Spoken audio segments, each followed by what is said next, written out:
Hello everybody, welcome to TYT Community. Thank you for joining us, and here with me is my esteemed co-host Jeff Waldorf and Brad from bradblog.com, and I am your host Rhiannon Avaneen. And I believe right now we are going to talk about Texas as the new battleground that a grassroots movement started by Jeremy Bird is trying to paint the state blue. Jeff, what do you know of this? Not actually. This is the first that I've heard about this, but I do know that there's going to be some difficulties in the way of turning Texas blue, and I don't see it happening at least until way after 2016. And of course, it definitely involves the Hispanic population. As we know, the Hispanic population is growing, but that doesn't necessarily mean eligible voters, and that doesn't necessarily mean that the Democrats can turn up the vote. Now let's open it up. Right. There are some facts that I just wanted to throw out there. One of the reasons that Jeremy Bird started this grassroots movement in the first place is because he happened upon some statistics, including that only 35% of Hispanic voters turn out in any given election on average. And also there is a considerable lack of women and black voters in Texas that turn out for the elections. So his effort is trying to get these people out to the polls to vote and make it easier for them to vote. And, you know, this is why it is so important, and I know we're going to talk about it in a bit, the Voting Rights Act and what we saw at the Supreme Court this week, but that's what that fight is about. That fight to keep people from voting in places like Texas. The Texas legislature realizes at this point that the only way they're going to continue to win elections down the road is if they stop people from being able to cast their vote. And when folks come down there and start, registering people to vote, starts getting out the Hispanic vote, the African American vote, the days of the Republican Party are numbered. And it's really interesting because we're seeing the exact same thing that we sort of saw, 50 years ago prior to the signing of the Voting Rights Act, when it was absolutely about keeping people from being able to register to vote. And that's what, and people were killed, by the way, out there trying to register people to vote down in Mississippi. That eventually led to the Voting Rights Act that we have today, and that Republicans are trying to kill today. But that's what you're seeing with all of these restrictions in places like Texas on registration and on voting. They know which way things are going. They know that the demographics are working against them. Period. So instead of coming up, with what you and I would do, coming up with policies and shit that people might like to vote for, instead it's let's just keep people from voting. That's the plan. That's what they're trying to do, and that's why this fight for voting rights is so important even today, and this week in particular. No, that actually brings up a really good... it makes me think of something. Remember that video, it was probably about 20, 30, 40 years old, something like that, where the guy had said, "We don't want people to vote. We don't." I forget the name of the guy who made that video, but it was Paul Weyrich was his name. 1980. We don't want people to vote. The more people that turn out to vote, the more people that vote, the higher our I forget the exact quote now, but our leverage in election goes up. The fewer people that come out and vote. That was Paul Weyrich. He was the conservative demigod. He only died a year or two ago, and up until then, by the way, he would have weekly meetings with the entire right wing, with all of the muckety-mucks in the right wing. That speech, and you can certainly find it at bradblog.com. We've reposted it over and over again if you look up Paul Weyrich. But that speech I consider to be sort of the Rosetta Stone for modern-day Republican voter suppression. That's what this is about. Their leverage goes up when the voting populace goes down. That was the exact words that he used, and that's what this is about. And again, instead of coming up with policies that people might like, they just want to keep the voting populace down. That's been, frankly, it's nothing new. That has been their something that they've been doing now for decades, if not longer. But it's kicking into gear again as they're seeing the writing on the wall, as they're seeing the demographic writing on the wall. So what do you all see about the challenges of trying to get those people in Texas to start voting? I mean, other than, of course, the obvious attempts at voter suppression. Right, exactly. They have to somehow combat the voter suppression that they're seeing from the right and their blatant attempts to keep minorities from going to the polls by changing voting hours, by restricting your ability to vote from home. That's one of the things they tried to do here in Ohio last time is Republicans tried to end the vote through mail process entirely. It didn't work, luckily, but they tried. And that's one of the things that you have to keep in mind, that these people are working often all daylight hours and can't get to the polls. Some of them need rides, some of them just don't have the time, so they need access such as voting through the mail. There are even some proposals by some Democratic legislators to start a voting process online, which might help. Actually, it would be an absolute nightmare to have voting online. That's the last thing you want to do. Internet voting is absolutely insane. And by the way, so is voting by mail, unless you absolutely have to, unless you can't get to the polls. The real concern in Ohio, I mean, well, there's a lot of concerns in Ohio, but in this past election, one of the grave dangers was restricting early voting, which, by the way, is also not a great idea unless you can't, unless you can't get there on a Tuesday, which is a work day. And if you're in a state like Ohio with the Secretary of State like John Husted, who wants to make the lines as long as possible and make it as difficult as possible for people to vote. Yeah, they have been restricting voting in places like Ohio. But just be careful. Don't do online voting, please. We have enough trouble right now overseeing the results of our elections and ensuring that they are accurate. If you have internet voting, it is 100% unverifiable. You will never, ever, ever know if anybody ever won any election legitimately ever again. So that's internet voting. When it comes to vote by mail, the reason you can go to bradblog.com and we've written a bit about this. If you look up vote by mail is a terrible idea for democracy, you'll see some reasons why. But, among them, talk about black box voting, man. You drop your ballot in a post office box, good luck. It either gets there or it doesn't. It either gets counted once it's there or it doesn't. And who knows if it's ever counted accurately. But, I don't mean to poo-poo what your general point here, Rhiannon, which is that if people cannot vote on a Tuesday in a work day, particularly when lines, as they were in Ohio, once again this year, were 2, 4, 6, 8 hours to cast your vote, then yeah, you do have to do something, and absentee, vote by mail or early voting needs to be there at least as an option. But we've just got to make it easier to vote on Election Day. Absolutely, I think that voting by mail needs to be there as an option. It's absolutely necessary. I've thought about that before. My ballot could get lost in the mail, but there are people who are infirm, elderly people especially, who simply cannot get out of their house, and the mail voting system is just absolutely essential. And I don't know if it was just locally in my area now that I think about it, but they were trying to end the vote by mail system as well as the voting early system, which often is the same, is a similar process.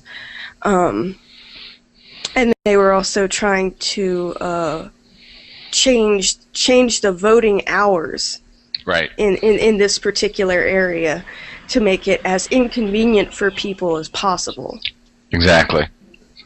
Yeah, and that's what that's what John Husted was doing. And by the way, I had given him great credit early on when he came in. He was instrumental, frankly, in blocking the Republicans' plan for a polling place photo ID restriction in Ohio. So I gave him a lot of credit early on, because he bucked his own party to do that. But then as we got closer and closer to the election, he got worse and worse and more partisan, and he started restricting early voting hours, specifically restricting voting in the last 3 days before the election, which is when the Sunday before the election, when a lot of African Americans turn out to vote during their Souls to the Polls program. That was specifically something that John Husted was trying to stop in Ohio. And by the way, at the same time, while he was shutting down early voting 3 days before the election, for everybody else, he was allowing military voters to vote in those 3 days before the election. So he couldn't claim that this was done, because it was too chaotic in those days before the election. You had to get ready. They had to, keep the polls closed. He couldn't claim that because the polls were going to stay open. The early voting locations were going to stay open for active duty military. And by the way, only active duty military. Veterans, go to hell. He didn't care about them. Only active duty military could vote in those last 3 days, and that's why the Obama administration went to court, sued to stop that. The Republicans pretended that Obama was suing to stop the active duty military from being able to vote in those last 3 days. But what Obama was doing was suing to say that everybody should be able to vote in those last 3 days. And luckily, he won. Obama won that particular case. So we had more voting rights instead of less, which takes you back to your original point of Republicans trying to keep people from voting. I want to kind of change gears a little bit and ask you about how, because we have a voter apathy problem as well, and I'm wondering, especially when it comes to the Latino community in those southern states where you have the Voting Rights Act, how do you get those people out to the polls? What do you do? Right. Only 35% of Hispanics coming out to vote is a very depressing number, and Jeremy Byrd felt the same way, and he thought if he can get most of Hispanics to come out and vote, you could change the dynamics of the politics in Texas and make it a battleground state, in that politicians would have, presidential candidates would have to fight for Texas in order to win the election, much as they do for Ohio and Florida now. Now, do you think that immigration? Do you guys think that immigration reform is their attempt to try and, because you're seeing Republicans starting to back up immigration reform, and do you think that's a way to that the two parties are now fighting over immigrants, the Latino vote? I think that Republicans are trying to appease the Hispanics a little bit and seem a little bit less anti-Hispanic. I think they're trying to appeal to them, because I think that they're one of the few groups of people that Republicans have some sort of hope of winning over at some point. Which Republican was it that said recently on I think it was Fox News, that Hispanics should be Republican because they're usually family-oriented and religious people? Probably. Well, actually, it's a right-wing talking point that they've had for years, saying that the Hispanics are our natural constituency. Right. It's a bullshit line, frankly, and I think, Rhiannon, I think you're absolutely right. It's not about winning their vote. It's about stopping the bleeding.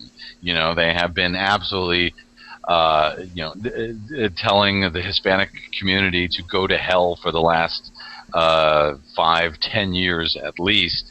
And they're getting their asses killed. And the fact of the matter is, unless they can stop the bleeding of Hispanic voters who are growing in size yet shrinking as a proportion of the Republican vote, the Republicans realize they're dead in the water. So no, they don't give a damn about Hispanics, other than they realize if they don't stop pissing them off, they will never, ever, ever win another election ever again.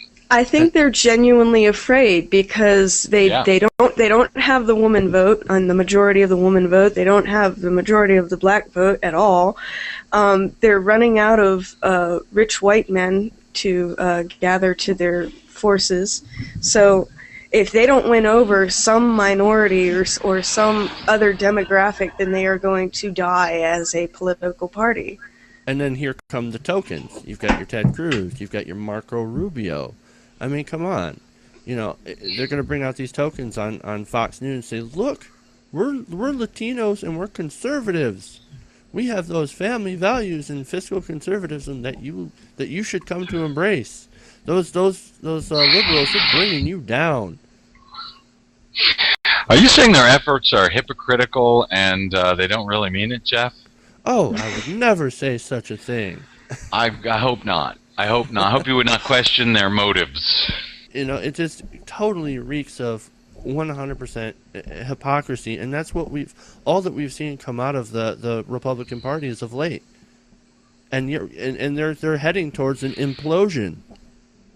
If it already hasn't happened. You sound kind of excited about that, Jeff. Oh, maybe. Uh-huh.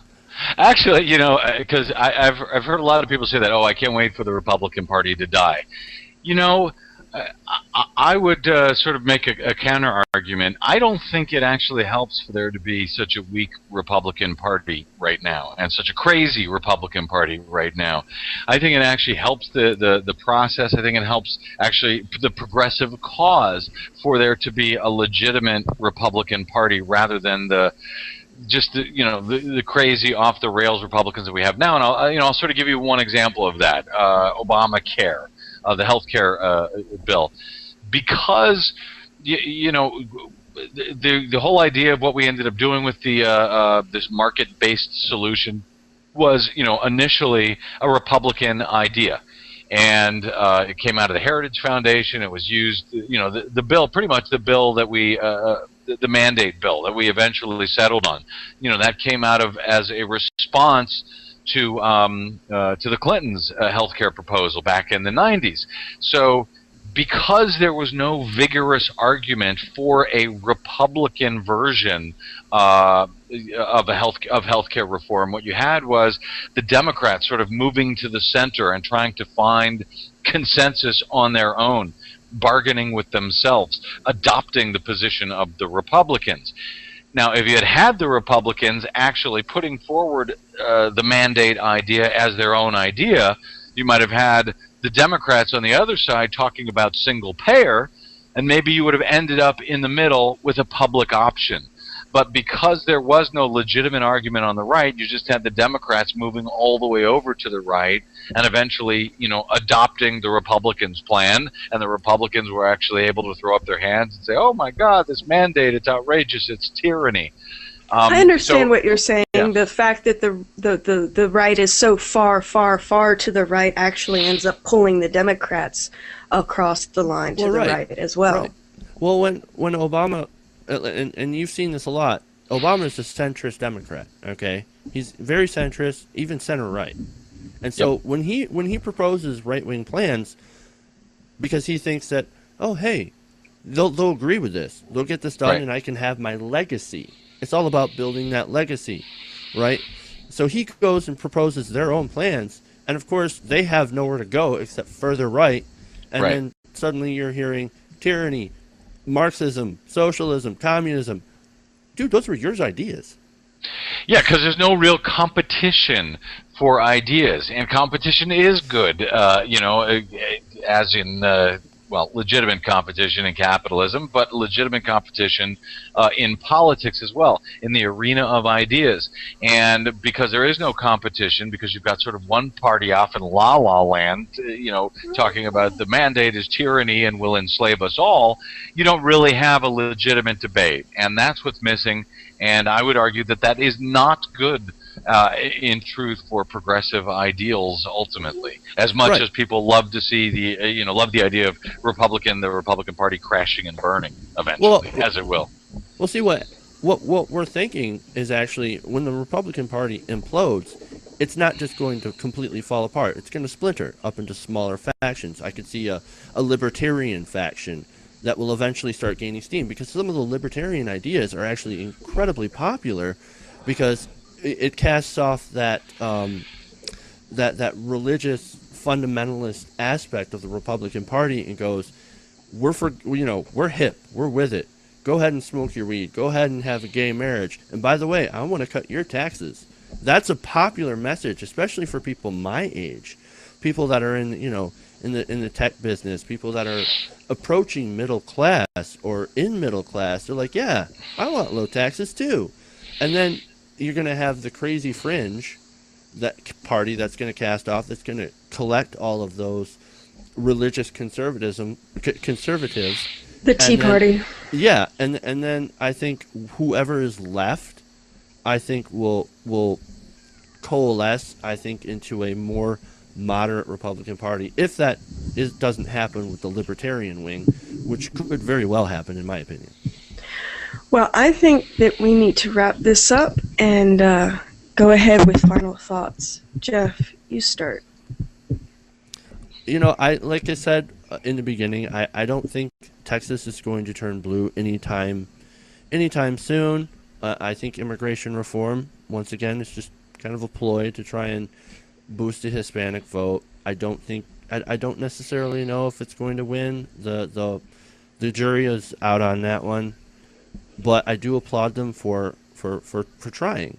I think it's a great idea, especially to get more people out to vote, because we need more people out to vote.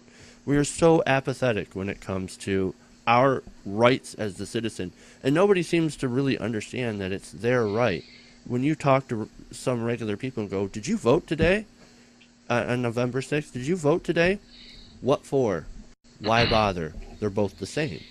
And so really more education. We need to educate people, and we do actually need to have more progressive choices, because right now it's between evil and lesser evil. Thank you, Jeff. I'm glad you made that point, because that's the key here. I don't know that it's apathy so much as people think their vote doesn't matter. They don't know if it's counted. They don't know if it's counted accurately. That's a very serious concern that we've been covering for years, obviously at bradblog.com. But Democrats need to give people something to vote for. They need to give them a reason. They need to give them more of a reason than, oh, well, we're not those guys, because those guys are crazy and we're not them. That's not a positive message that gets people out to the polls.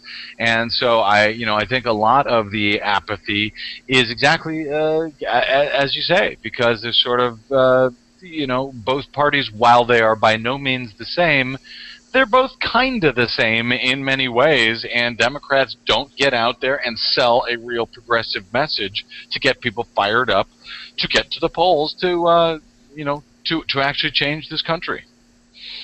Absolutely, I agree 100%. The Democratic Party is feeling less and less like the progressive party we need it to be. We need an actual progressive party in this country, and I don't feel like we actually have one anymore. They are the corporate establishment now. But they're the corporate establishment party. But I am very much supportive of Jeremy Bird and his attempt at trying to paint Texas blue, and I don't know if he's going to be successful or not. But certainly his efforts will not be in vain. If we can get more people out to vote, then it will have been worth it. So I'm going to wrap this up and say thank you very much for joining us on this episode of TYT Community, and please join us again. Brad, where can we find you, man? Find me at bradblog.com, or more conveniently, you can find me on the Twitters at TheBradBlog and at the Facebook at TheBradBlog. And you can find me at facebook.com/LadyRhiannon824 or Twitter at LadyRhiannon824. And Jeff, where can we find you? Well, you can find me on my channel, Another Progressive Show, at youtube.com/JCWaldorf. So check out some of my videos there. I've got some hard-hitting commentary. And then you can find me on Twitter at Jeff's Politics. Yes, Jeff's Politics. And thank you, everybody, for watching.